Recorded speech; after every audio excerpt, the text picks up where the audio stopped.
Fred, how certain are you that these signs or the peaceful signs that we're seeing now will in fact hold until next year? It's a long time in politics. Much can go wrong. Well, it's quite easy to hold a by-election in 3 constituencies and 15 civil seats. But it's a different story to actually hold elections in the entire country. Of course, it was quite peaceful because there were very few constituencies.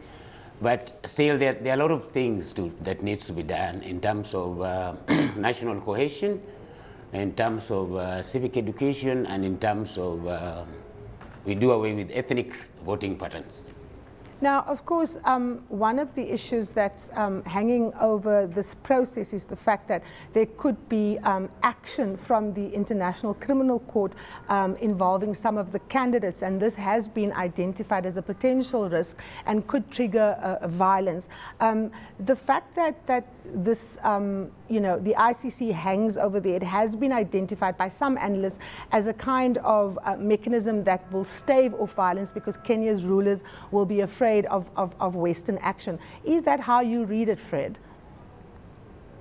No, I don't think that is the case, because it could have been a very big issue if the cases could have started before the elections. Now we are seeing a situation where the cases will start after the elections, and also the ICC has made it very clear that they don't peg their timetable on Kenyan election.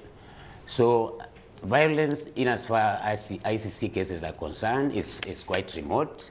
As we talk now, we don't expect it. Mm-hmm. Now, the violence that we saw with the previous election left many people flabbergasted and threatened to unravel Kenyan society. What is the feeling amongst the business sector in Kenya ahead of the elections? Are they confident in government's ability to keep the peace and to ensure that, the necessary institutions and mechanisms are in place so that peaceful elections can be conducted? Well, most people outside the world thought that the violence was as a result of bungled election by the Electoral Commission by then. But the key issue is that there are underlying issues, especially historical, economic, and political injustices that have not been tackled yet. The national cohesion is going on, but not as people wanted. The third thing is that there's still the ethnic voting patterns. So these 3 factors have a potential, if they are not tackled, they have a potential of actually triggering violence. But in as far as the integrity of electoral body to carry out a credible election, that's another issue which we are still debating. Now, of course, Kenya is a very youthful electorate, and the role of young people is quite important. They're often also the most marginalized. How big a factor is young people in keeping the peace in the run-up to the elections?